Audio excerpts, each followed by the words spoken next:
जंग में team India के युवा खिलाड़ियों ने जमाया रंग। नमस्कार, रन युद्ध में आपका स्वागत है। मैं हूं राजीव मिश्रा। सीरीज के आखिरी मुकाबले में भारतीय टीम ने दक्षिण अफ्रीका को चारों खाने चित करते हुए न सिर्फ दिल्ली का दंगल जीता बल्कि सीरीज भी अपने नाम करने में कामयाब रहे। एक और ऐसी सीरीज जहां पर सीरीज का पहला मैच हार गई थी भारतीय टीम और उसके बाद लगातार बैक टू बैक दोनों मैचेस जीतकर भारतीय टीम ने इस बात के फिर संकेत दे दिए कि व्हाइट बॉल क्रिकेट में खासतौर से भारत के चाहे सीनियर खिलाड़ी हो चाहे जूनियर खिलाड़ी हो, ये सभी कमबैक किंग के रूप में अपनी पहचान बनाने के लिए बेताब रहते हैं। इस शानदार जीत में इस बार बड़ा योगदान था भारतीय गेंदबाजों का, खासतौर से जिस तरह की गेंदबाजी कुलदीप यादव ने की दिल्ली के दंगल में। 4 विकेट उन्होंने हासिल किए। सिराज और शहबाज अहमद ने भी शानदार प्रदर्शन किया और कुल मिलाकर अगर आप रांची का मैच याद करें तो वहां पर भारतीय बल्लेबाजों का बोलबाला देखने को मिला था। वहीं अगर अब हम दिल्ली के मैच की बात करें तो भारत के गेंदबाज पूरी तरह से चर्चा में रहे और इस जीत के इसलिए भी बहुत मायने हैं क्योंकि भारत के लिए जिस तरह से मैच जीतना न सिर्फ जरूरी था बल्कि सीरीज जीतना भी उतना ही जरूरी था। और ये सीरीज उस टीम के खिलाफ थी जो वर्ल्ड कप में अपनी पूरी ताकत के साथ जाएगी और वही टीम भारत के युवा खिलाड़ियों के खिलाफ खेल रही थी, यानी कि दक्षिण अफ्रीका की हम बात करें, तमाम सुपरस्टार्स बड़े बड़े सितारे इस टीम में थे, लेकिन इस टीम को हमारे युवा खिलाड़ियों ने शानदार प्रदर्शन करते हुए न सिर्फ चित किया बल्कि इस बात के संकेत दिए कि 2023 वर्ल्ड कप के लिए भारत के युवा खिलाड़ी भी अपना पूरा दावा पेश करेंगे। इस शानदार जीत पर बातचीत करने के लिए हमारे क्रिकेट एक्सपर्ट्स हमारे साथ जुड़ेंगे, खासतौर से पूर्व क्रिकेटर और सिलेक्टर सबा करीम इस समय हमारे साथ जुड़ चुके हैं। सबा भाई, कितना बड़ा मुकाबला, कितना इंपॉर्टेंट मुकाबला आप देख पा रहे हैं इसको, जिस तरह से भारतीय गेंदबाजों ने सिर्फ 99 रनों पे आउट किया दक्षिण अफ्रीका को और उसके बाद सीरीज अपने नाम की, हालांकि 3 विकेट जरूर गिर गए लेकिन ओवरऑल युवा खिलाड़ियों ने अपना इम्पैक्ट डाला। आप किस तरह से देखते हैं इस सीरीज जीत को? ये कमांडिंग जीत है राजीव, क्योंकि पहला एक दिवसीय मैच हारने के बाद जिस तरह से भारतीय टीम ने वापसी की है वो सराहनीय है। इसमें बल्लेबाजी अच्छी रही है, इसमें गेंदबाजी कमाल की देखने को मिली है। कई सारे नए नए प्लेयर्स को देखा है हम लोगों ने श्रृंखला में। शाहबाज अहमद को मौका मिला है, उन्होंने अच्छी गेंदबाजी की। श्रेयस अय्यर का वापस वो फॉर्म में आना, शतक लगाना, ईशान किशन का वापसी में वापस जी। आकर रन्स बनाना इसके पहले वाले मुकाबले में। उसके साथ साथ संजू सैमसन का फिर से वही स्ट्रोक मेकिंग जो एबिलिटीज है वो नजर आना। कुलदीप यादव लगातार ये दर्शा रहे हैं कि अभी भी वो रेकनिंग में रहेंगे खेलकर्ताओं के लिए। फिर से उन्होंने 4 विकेट लिया। मुझे लगता है कई सारे इम्प्रूवमेंट्स, कई सारे सकारात्मक एरियाज हैं यहाँ पर भारतीय टीम के लिए, तो बहुत बड़ी बात है। इसके पहले भी आपको याद होगा कि दक्षिण अफ्रीका के लिए श्रृंखला बहुत जरूरी थी कि वर्ल्ड कप क्वालिफाइंग के लिए खेल रहे हैं इस समय, और यहाँ पर उनका हारना बहुत बड़ा झटका है ये दक्षिण अफ्रीका के लिए। बिल्कुल। और सबा भाई, मैं दक्षिण अफ्रीका की टीम पे नजर डाल रहा था। एक ऐसी टीम जिसके पास क्विंटन डिकॉक है, एक ऐसी टीम जिसके पास बोमा है, एक ऐसी टीम जिसके पास रीजा हेनरिक्स है, फिर अगर हम बात करें मैक्रेम है, कार्लसन है, डेविड मिलर है। ऐसी टीम को आप 99 रन पे आउट कर देते हैं तो अपने आप में एक बड़ा अचीवमेंट। और शायद इसी वजह से अगर हम देखें पहली बार शायद होगा पिछले कुछ सालों में कि मैन ऑफ द मैच भी गेंदबाज हो और मैन ऑफ द सीरीज भी गेंदबाज हो, यानी कि कुलदीप यादव 4 विकेट लेकर मैन ऑफ द मैच बनते हैं और मोहम्मद सिराज अपनी शानदार गेंदबाजी की वजह से मैन ऑफ द सीरीज का खिताब जीतते हैं। वही भारतीय विकेटों पर राजीव, जहां जहां मैचेस हुए हैं सबके सब जो विकेट मिले हैं वहां पर वो कंड्यूसिव रहे हैं बल्लेबाजी के लिए। कोटला का विकेट आपको आपको भली भांति मालूम है कि काफी अच्छा रहता है बल्लेबाजों के लिए, पर आज इस विकेट में थोड़ी बहुत ग्रिप थी, इसका फायदा मिला कुलदीप यादव को। पर इस विकेट पर मोहम्मद सिराज की नई बॉल से जो गेंदबाजी रही उसी वजह से कमर एक तरह से टूट सी गई दक्षिण अफ्रीका की, और वहां से दक्षिण अफ्रीका वापसी कर नहीं पाया। ये एक फुल स्ट्रेंथ साइड है राजीव दक्षिण अफ्रीका की। अगर हम उनकी बल्लेबाजी पे देखें, उसके साथ साथ उनकी गेंदबाजी देखिए, आप एक नौकिया हैं, रबाडा है, मार्को यानसन है, केशव मेहराब महाराज हैं, तबरेज शमसी हैं। इससे अच्छी अटैक अंतर्राष्ट्रीय स्तर में आपको देखने को नहीं मिलेगी।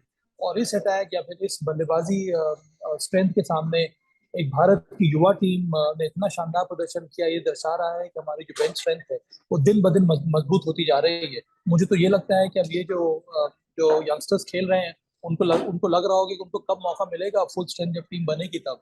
तो बहुत जोर तरीके से ये जो यंगस्टर्स हैं इस समय दरवाजा खटखटा रहे हैं अपनी जगह पक्की करने के लिए फर्स्ट 11 में फुल स्ट्रेंथ इंडियन साइड के लिए। बिल्कुल, और पिच को भी आज बेहतर तरीके से पढ़ा गया ऐसा लग रहा है आपको सवा भाई, क्योंकि वॉशिंगटन सुंदर से नई बॉल डलवाई गई और उन्होंने 4 ओवर में 15 रन देके 2 विकेट लिया। फिर अगर हम स्पिन डिपार्टमेंट में जाएं, शाहबाज अहमद ने बहुत ही कंट्रोल के साथ गेंदबाजी की और जिस तरह से उन्होंने बल्लेबाजों को अपनी टर्न से छकाया।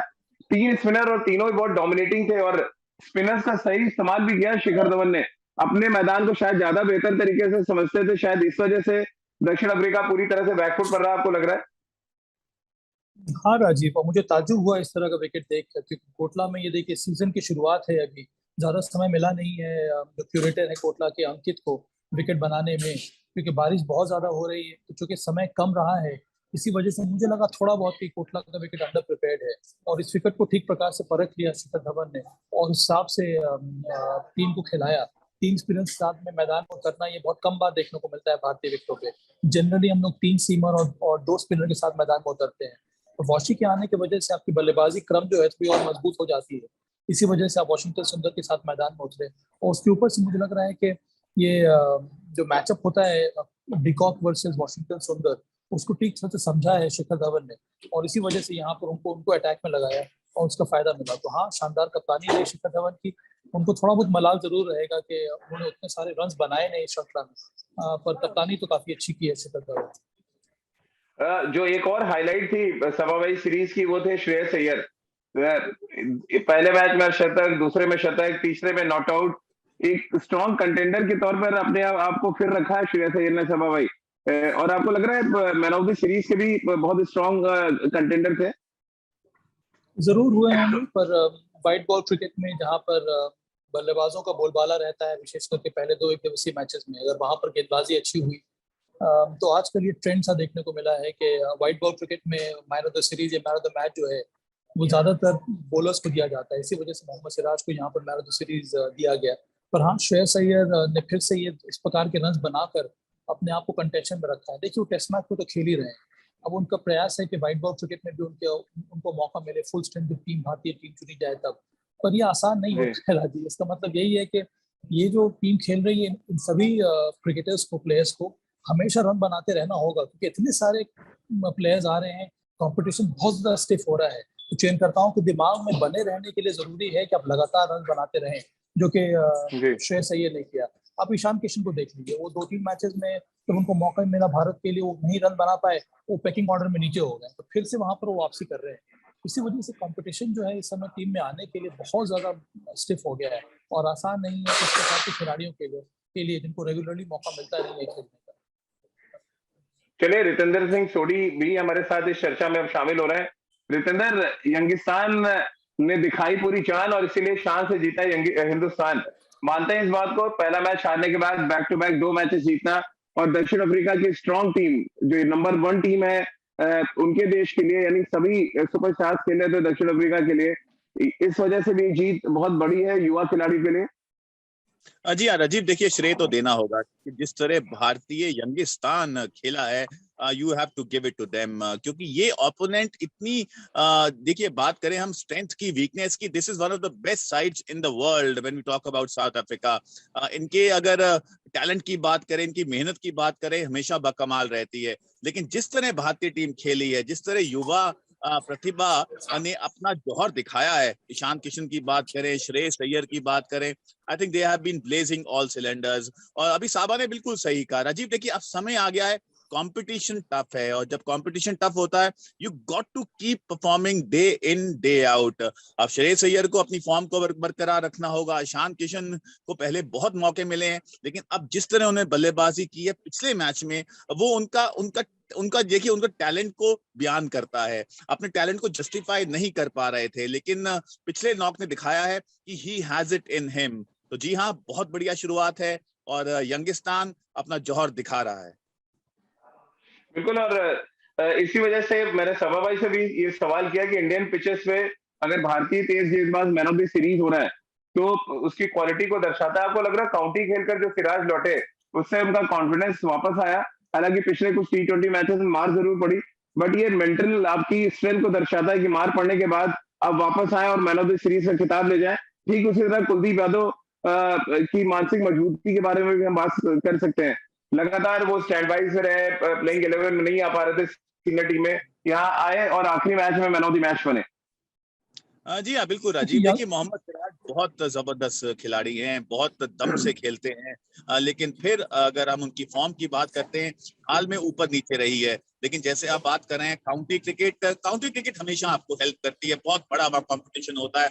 अगर आप वहां पे अच्छा करके आते हैं, आपका मनोबल ऊपर रहता है, और वो नजर आया है मोहम्मद सिराज का। तो जी हाँ, मुझे पूरा भरोसा है, अगर ऐसी फॉर्म को वो जारी रखते हैं, जैसे उन्होंने ऑस्ट्रेलिया में बॉलिंग की थी, राजीव हमें याद है, वहां पे हमें सीरीज जिताई थी, लेकिन उसके बाद थोड़ा डाउनफॉल आया है। लेकिन अब ऐसी बॉलिंग से डेफिनेटली यस, उनकी फॉर्म नजर आ रही है, उनकी फिटनेस नजर आ रही है, और मुझे पूरा भरोसा है, अगर हम 50 ओवर फॉर्मेट की बात करते हैं, he can be one of the certainties. अगर हम फास्ट बॉलिंग लाइनअप की बात करते हैं, क्योंकि अब यहाँ पे कंपटीशन बहुत है। अगर आप अपनी जगह छोड़ेंगे, अर्शदीप तैयार है, आविश खान तैयार हैं, प्रसिद्ध कृष्णा तैयार हैं, तो बहुत से बॉलर्स हैं। So you got to keep proving yourself every day. बिल्कुल सभा भाई, 3 मैचेस, तीनों में रिजल्ट अलग-अलग ज़रूर थे। दक्षिण अफ्रीका पहला मुकाबला 10 रन से जीत गया, संजू सैमसन ने बहुत कोशिश की। फिर दूसरे मुकाबले में श्रेयस अय्यर और ईशान किशन ने मैच को एक तरफा कर दिया, और तीसरे मैच में गेंदबाजों ने, कौन से मैच में आपको लग रहा है ज्यादा क्रेडिट बल्लेबाजों को जाएगा, और गेंदबाज किस तरह से महफिल लूटते नजर आए इस पूरी सीरीज में? किसको आप ज्यादा क्रेडिट देंगे? भारतीय गेंदबाजों को ज्यादा क्रेडिट देंगे सीरीज जीतने का, जो हमारे युवा गेंदबाज थे, या हमारे युवा बल्लेबाज जिन्होंने फाइट बैक किया रांची में और सीरीज में वापसी कराई? देखिए, कहना कठिन है राजीव, पर अगर हम दक्षिण अफ्रीका की बॉलिंग अटैक को देखते हैं तो मुझे लगता है कि अंतर्राष्ट्रीय क्रिकेट में one of the best arguably ये बॉलिंग अटैक है। उसके सामने एक यंग बैटिंग यूनिट को इतने शानदार तरीके से परफॉर्म करना आसान नहीं होता है, और वो यहाँ पर ये यंग ब्रिगेड ने किया है, बल्लेबाजों ने किया है। तो मैं कुछ हद तक श्रेय अपने बल्लेबाजों को ही देना चाहूंगा, क्योंकि पहला मुकाबला हारने के बाद जिस तरह की वापसी की है भारत ने, श्रेयस अय्यर की वजह से या फिर ईशान किशन की वजह से, ये सब दर्शाता है कि एक स्ट्रॉन्ग बॉलिंग अटैक के सामने रन्स बनाना कि इनको अब अनुभव सा हो गया है। तो चाहे अब ये ए टीम नहीं खेल रही है, ऐसा नहीं है कि इंडिया ए वर्सेस दक्षिण अफ्रीका की ए टीम खेल रही है। ये तो एक स्ट्रॉन्ग और टॉप क्वालिटी दक्षिण अफ्रीका के नेशनल टीम के साथ मुकाबला है, और उनकी जो बॉलिंग अटैक है बहुत ही अच्छी है, वेल बैलेंस अटैक है। उसके सामने इस तरह से रन बनाना और मैच जीतना, वो भी एक बार चेस करते हुए, और उसके बाद चलिए आसान हो गया अंतिम एक दिवसीय मैच। तो मुझे लगा सेकेंड वनडे मैच बहुत ही कठिन रहा भारत के लिए, और वहां से जो रिकवरी की है भारत ने, उसके वजह से जो बढ़त आसानी से मिल गई भारत को। तो चूंकि बॉलिंग अटैक की वजह से ही मैं यहाँ पर कुछ हद तक श्रेय, कुछ परसेंटेज बल्लेबाजी को ज्यादा देना चाहता हूँ। बिल्कुल, और दक्षिण अफ्रीका की अगर बॉलिंग वर्ल्ड में बेस्ट है, तो कई ऐसे बड़े बैट्समैन भी थे रितेंद्र, जिन्होंने अपनी एक पहचान बना ली इंटरनेशनल क्रिकेट में। डेविड मिलर हो, चाहे कार्लसन हो, जो उनके लंबे कद के विकेट कीपिंग एक और बैट्समैन है। फिर जिस तरह से क्विंटन डिकॉक है, मैक्रम है इनके पास, ओवरऑल बैटिंग भी बहुत ही पावरफुल थी, और इस बैटिंग ऑर्डर को रोकना भी कोई आसान काम नहीं था भारतीय गेंदबाजों के लिए इस पूरी सीरीज में। जी हाँ राजीव, बिल्कुल। देखिए, साउथ अफ्रीका हमेशा से मुकम्मल टीम रही है, और हमारे अगर बल्लेबाजों की बात करें, बॉलिंग लाइनअप की बात करें, बहुत से खिलाड़ी ऐसे हैं जो सर्टेनिटी बिल्कुल भी नहीं है। वो अपनी जगह के लिए लड़ रहे हैं, मेहनत कर रहे हैं। तो अगर आप साउथ अफ्रीका जैसी टीम को हराते हैं, तो वो दर्शाता है कि आपकी टीम में दम है, और आपके लड़के they are ready for big time cricket, they are ready to play for India. और यहाँ पे ईशान किशन, श्रेयस अय्यर की बात करें, मोहम्मद सिराज ने जिस तरह बॉलिंग की है, और तमाम बॉलर्स राजीव, क्योंकि देखिए ये अपॉर्चुनिटी ऐसी है जहाँ पे आपकी जो मेन टीम है वो T20 वर्ल्ड कप के लिए गई है। तो ये टीम वो टीम है जो अपना जौहर यहाँ मना सकती है, और कहीं ना कहीं अपना दावेया पेश कर सकती है, क्योंकि ऐसी अपॉर्चुनिटीज ज्यादा आती नहीं है, और जब आती हैं you have to grab it with both hands. तो अब नजर आ रहा है कि लड़के बहुत भूखे नजर आ रहे हैं। They are hungry to succeed, they are hungry to keep their places in Indian team. और यहाँ पे जी हाँ, अगर ये सीरीज हम अच्छा करते हैं इसमें और जारी रखते हैं अपनी अच्छी फॉर्म, मुझे पूरा भरोसा है बहुत से ऐसे विकल्प सामने आएंगे, और सिलेक्टर्स उनको नोटिस करेंगे, और आने वाले समय में हम देखेंगे कि वो भारत के लिए लंबे समय के लिए खेल रहे हैं। तो भाई कितना मोरल बूस्टर होगा ऑस्ट्रेलिया में हमारी सीनियर टीम के लिए, यहाँ पर जिस तरह से हमारे युवा खिलाड़ियों ने दक्षिण अफ्रीका को हराया, जिसके साथ हमें मैच खेलना है वर्ल्ड कप में, अपना दूसरा मैच हम दक्षिण अफ्रीका से खेलेंगे? मुझे वो एक अलग कॉन्सेप्ट है राजीव, वहाँ पे एक अलग चैंपियनशिप है, उनकी तैयारी कुछ जी। अलग किस्म की हो रही है। हाँ, एक बात है कि यहाँ पे जो खिलाड़ियों ने अच्छा किया है उनकी नजर चयनकर्ताओं के ऊपर जरूर होगी, या फिर टीम मैनेजमेंट के जो लीडरशिप जो ग्रुप है उनकी नजर जरूर होगी कि अगर अनफॉर्चुनेटली अगर वहां पर कोई खिलाड़ी इंजर्ड हो जाता है तो इनमें से कौन ऐसा खिलाड़ी है जो उसको रिप्लेस कर सकता है, जिसको आप ड्राफ्ट कर सकते हैं टीम में। इन सब कारणों की वजह से थोड़ी बहुत नजर इस मुकाबले पर भी रही होगी। पर अगर हम मोरल बूस्ट की बात करें तो मुझे लगता है कि जो हमारी टीम ऑस्ट्रेलिया गई है इस समय उनका मोरल ऐसे भी बहुत ज्यादा ऊपर है, उनकी तैयारी मुकम्मल है। बस अब तो इंतजार होगा उन खिलाड़ियों का कि मैच शुरू हो और वो अच्छा परफॉर्म करना शुरू कर दें। बिल्कुल रितेंद्र, चलते चलते आखिरी दो सवाल, एक आपसे एक सवा भाई से, क्योंकि शिखर धवन ने एज अ कैप्टन तो सीरीज जिता दिया, एज अ बैट्समैन थोड़ा फेल रहे, एकमात्र ऐसे टॉप ऑर्डर के बैट्समैन है जो तीनों मैच में रन नहीं बना पाए। कैसे आप देखते हैं इसको? बाकी सभी बल्लेबाजों ने जिसको मौका मिला, अलग अलग मौके पे सबने कंट्रीब्यूट किया टीम के लिए। देखिए राजीव, अगर आप इसको थोड़ा दूसरे तरीके से देखें तो इस सीरीज से पहले जो तमाम क्रिकेट हुई है वहां शिखर धवन ही रन बना रहे थे, बाकी कोई रन नहीं बना रहा था।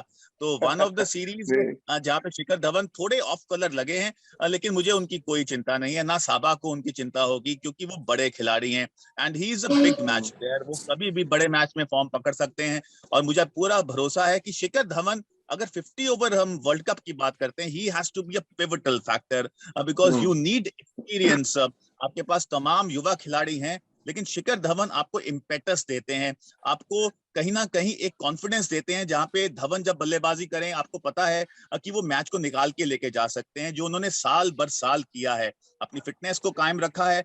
And I am sure definitely yes, उनको थोड़ी चिंता होगी, बट ऐसा प्लेयर अगर फॉर्म से थोड़ा चूकता है, बहुत जल्दी फॉर्म को पकड़ भी लेता है। एंड आई एम श्योर ज्यादा दिन दूर नहीं है जहां पे हम उनका बड़ा सैकड़ा देखेंगे 50 ओवर क्रिकेट में। जी। सवा भाई, एक तो शुभमन गिल ने बहुत अच्छी पारी खेली एक ऐसी पिच पे जहाँ पे रन बनाना थोड़ा मुश्किल था, उसको आप कैसे देखते हैं? और ओवरऑल अगर हम तीनों मैच में नजर डालें, बॉलिंग और बैटिंग में अगर एक एक पॉजिटिव निकालने की बात हो, एज अ सेलेक्टर आप इनको आगे भी 50 ओवर के क्रिकेट में देखना चाहते हैं तो कौन से वो दो खिलाड़ी होंगे?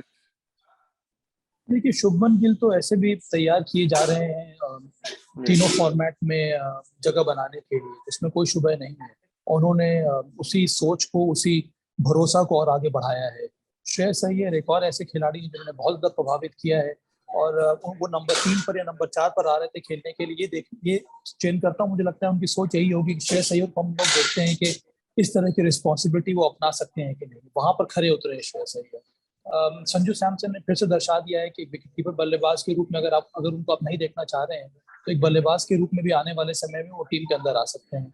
ईशान किशन ने फिर से बहुत ज्यादा मेहनत की है, तो ये मुझे लगता है कि बल्लेबाजी में कई सारे पॉजिटिव्स हैं। गेंदबाजी में देखिए, मोहम्मद सिराज को अब मुझे लगता है चयनकर्ता सोच रहे हैं वाइट बॉल क्रिकेट के लिए भी, अभी तक उनको सिर्फ रेड बॉल क्रिकेट के लिए ही देखा जा रहा था। उसके साथ साथ स्पिनर्स ने बहुत ज्यादा प्रभावित किया है, कुलदीप यादव हो गए, वॉशिंगटन सुंदर की वापसी हो रही है काफी दिनों के बाद, उन्होंने बहुत ज्यादा प्रभावित किया है। मुझे तो मुझे अच्छा ये भी लग रहा है कि शाहबाज अहमद, उनकी पहला ये श्रृंखला थी, उन्होंने हर एक मैच में कंट्रीब्यूट किया है, तो ये बहुत बड़ी बात है भारतीय टीम के लिए।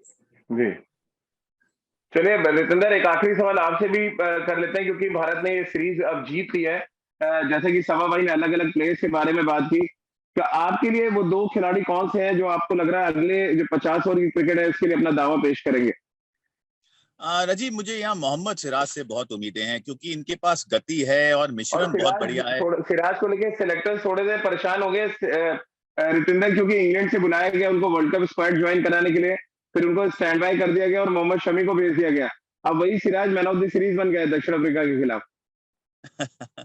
जी हाँ, बिल्कुल राजीव। देखिए, अगर आप मेहनत करते हैं, अपना जज्बा जारी रखते हैं, तो रिजल्ट्स आते हैं, और मोहम्मद सिराज उसकी एक जीती जागती मिसाल हैं। देखिए, हिम्मत नहीं छोड़ते हैं, इनकी बॉलिंग में एक अलग एनर्जी है, और फॉर्म अब बड़ी पकड़ ली है, तो definitely he is a big prospect for the future अगर हम 50 ओवर क्रिकेट की बात करते हैं। और ईशान किशन का रन बनाना ये बहुत हार्टनिंग है, बिकॉज ये लड़का बड़ा प्लेयर है, ये किसी भी दिन मैच को बदल सकता है। तो जिस तरह बल्लेबाजी की है, इनके लिए इंपॉर्टेंट है कि he has to hit form regularly, consistent रहना होगा।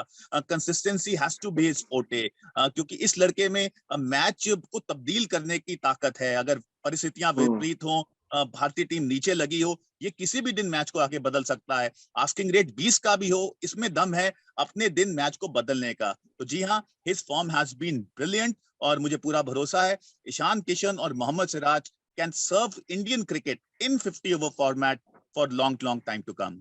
चलिए रितेंद्र, बहुत बहुत शुक्रिया आपका। सबा भाई, आपका भी बहुत बहुत शुक्रिया हमारे साथ जुड़ने के लिए और इस पूरी सीरीज का एनालिसिस करने के लिए। सबा भाई और रितेंद्र दोनों ही मान रहे हैं कि मोहम्मद सिराज के साथ साथ ईशान किशन का फॉर्म बहुत सराहनीय रहा और जिस तरह का योगदान श्रेयस अय्यर ने दिया वो बहुत काबिल तारीफ है। लेकिन मेरे लिए जो सबसे बड़े इंपॉर्टेंट किरदार में नजर आए वो थे संजू सैमसन। टैलेंट उनके पास बहुत है, लेकिन इस प्रतिभा को वो प्रदर्शन में तब्दील नहीं कर पा रहे थे और कंसिस्टेंट नहीं थे। लेकिन इस दौरे पे न सिर्फ वो कंसिस्टेंट रहे, 2 बार नॉट आउट रहकर उन्होंने बल्लेबाजी की और साथ ही इस बात के संकेत दिए कि 2023 वर्ल्ड कप के लिए एज अ बैट्समैन वो एक बड़े दावेदार होंगे अपनी टीम में जगह बनाने के लिए। कुल मिलाकर एक यादगार सीरीज का समापन हुआ जहां हमारे युवा खिलाड़ियों ने दक्षिण अफ्रीका की मजबूत टीम को हरा दिया और साथ ही इस युवा टीम ने अपनी सीनियर टीम को प्रेरित किया कि आधी ताकत के साथ अगर वो दक्षिण अफ्रीका को हरा सकते हैं तो हमारी सीनियर टीम वर्ल्ड कप तक क्यों नहीं पहुंच सकती। तो चलिए इसी उम्मीद के साथ आज की हमारी इस खास पेशकश में फिलहाल इतना ही।